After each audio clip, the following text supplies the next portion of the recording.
Anong balita mga pare ko eh? Ibang lakas din ang ipinakita ng Lakers sa laban nila kahapon kontra sa Minnesota Timberwolves. The roller, Gobert, rejected!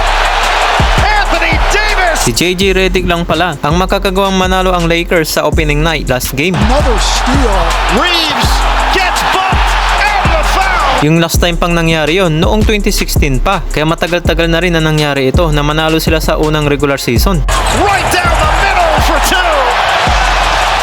Naputo na rin yung straight plus nila sa opening game under dito kay JJ Redick. Sinabi rin dito ng mga ibang players ng Lakers, mas maganda na yung pinapakita na lang head coach nila na itong si JJ Redick kaysa kay Darvin Ham.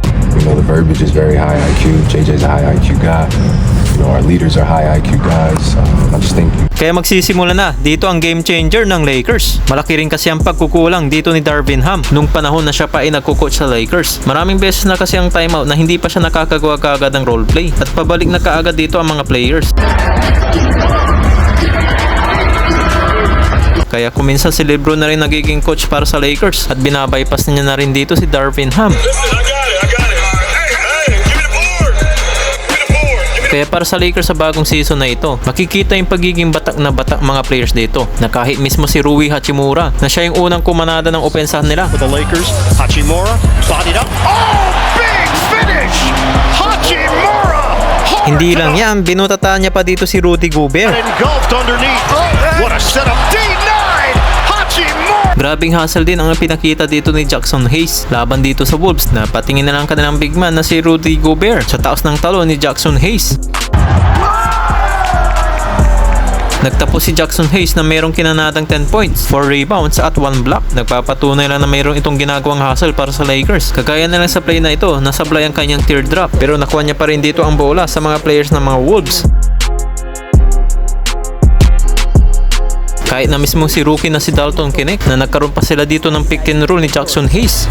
Roll, Hayes. Oh! On a rock attack! Yan ang bunga ng kanilang practice nila under yung kay JJ Redick. Sa play naman na ito, si Rudy Gobert ang binabantayan ni Hayes. At nang makalusot si Anthony Edwards sa depensa ni Reeves, pinasa naman niya ito kay Naz Reid. Nalibre naman dito si Mike Conley sa corner. Pero mabilis naman dito ang reaksyon ni Jackson Hayes. Inaabot niya si Mike Conley sa corner. Defensive team ownership. Makikita na rin dito talagang improvement ng Lakers dahil sa kanilang bagong coach na si JJ Redick. Isa rin sa mga viral din dito ng video clip habang timeout kung saan kinakausap niya ang kanyang mga player at minomotivate niya nga ito kanilang mga effort, execution at sa mga kanilang mga game plan. Multiple effort, great communication, great attention to detail to the game plan. Alright? Dagdag pa nga dito ng Lakers coach, kung maglalaro pa daw sila ng may pace, magagawa daw nila lahat ng gusto nila. With pace, we can get whatever we want. All right, we are getting great shots. Ginagawa daw ito ni Coach JJ Redick ang mga hindi nagawa dito ng dating coach ng Lakers na si Darvin Ham. Marami rin dito mga napabilib ang mga Laker fans sa bagong coach ng LA Lakers.